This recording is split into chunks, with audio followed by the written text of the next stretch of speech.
What's going on? We got a Tamron in the building. This is a Tamron 11 to 20 millimeter 2.8 for the RF mount. This is an APS-C lens, and this comes in several different mounts, but the one I'll be testing on today is the R7.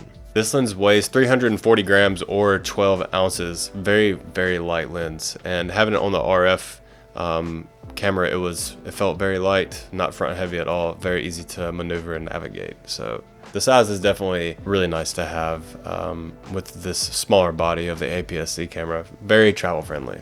And it is strange that whenever you zoom with the lens, whenever you're zooming out, the lens actually retracts, and whenever you zoom in, it goes out. Okay, so that kind of caught me off guard a little bit. It's just a quirk of this lens, but it is interesting to note.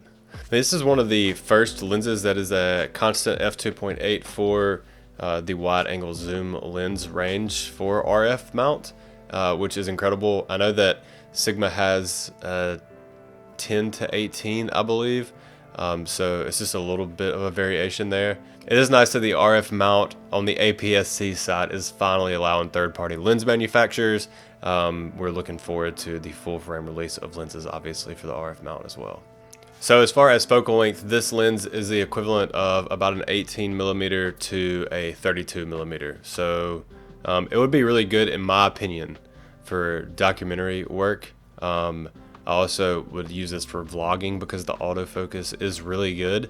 I do believe that if you're going to do vlogs with this would be ideal. I'm shooting it here on the R7 straight out of camera, and it obviously gives us enough focal length to get everything that you could possibly need. This is zoomed in, and that zoomed out. Very cool. And obviously you have that super wide angle lens, so you can get yourself into other things in the environment as well. So it's good for video and it's good for photo, depending on what you're doing. I think it will be a really good travel lens because it is so small and you do have some nice focal range there. I typically shoot on a 28 millimeter, so having something like this would be easy to shoot anything on, especially having that 2.8 aperture through all of the zoom value. I think that would be very handy whenever you're traveling. I didn't get to use this lens very long, unfortunately, but I could tell if I did get to use it a little bit longer, I could have been very creative with it. Unfortunately, we were on Thanksgiving, so I didn't get to test it to its full abilities. It was really interesting to see things in a different perspective because I don't typically carry around super wide angle lenses. I do have a couple, I just don't use them very often, but whenever I do, I feel like I can get pretty creative. So having this definitely will unlock some creativity, in my opinion. You can get in really small spaces, and your perspective definitely changes whenever you use a lens like this. And then you can also take portraits on the long end around 32 millimeters. I shoot on 28 millimeters a lot, so it felt right at home around the 20 millimeter mark, in my opinion. This lens has what they call the RxD focusing system. All right, so we're gonna do an autofocus speed test really quick while we talk about pixel connection. We have a store located in Nashville, Tennessee, and one located in Cleveland, Ohio. But you can also go to thepixelconnection.com to see all of their offerings on their cameras.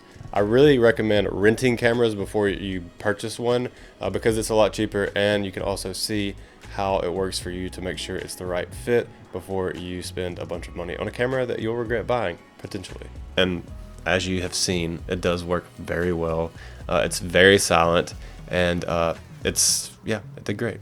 This lens has a 67 millimeter filter thread, which is convenient because a lot of my lenses actually do, and I feel like a lot of other lenses do as well. Sigma also has a 67 millimeter filter thread for a lot of their lenses, so I just have those laying around. That's me, but maybe you do too. I don't know.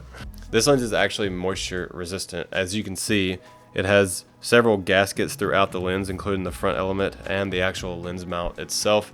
So whenever you are in a sticky situation that you don't have an umbrella or something, you should be okay. And it does have a USB-C port on the bottom as well, so you can keep it up to date on the firmware that are released for this lens. This lens just has a lot of strong suits. It does have 12 elements and 9 groups, and I think optically it performs great. There's a little bit of chromatic aberration, but hardly any. You definitely have to look for it to find it, and the distortion is very minimal, especially at 11 millimeters. I was super surprised about that as well, because you usually see a lot of distortion.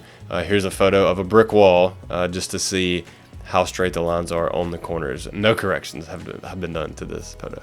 I think the minimal focus and distance is the first thing that I noticed when I picked this camera up in the store at Pixel Connection, and it just blew me away. I mean, from the actual lens element, it's less than 1 inch at 11 millimeter.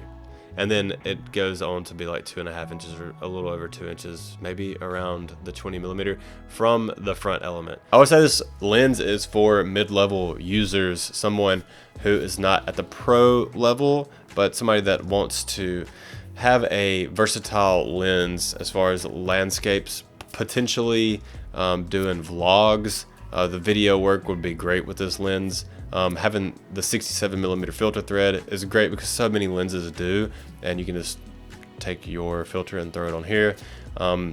Yeah, I believe if you want to do any kind of creative portraits or any kind of creative just wide angle work, this would be great. I feel like when you're on one side or the opposite side of the spectrum, you tend to get more creative with your photos and they look a lot different. So if you're using a 400mm lens and then an 11mm lens, you see how different those are.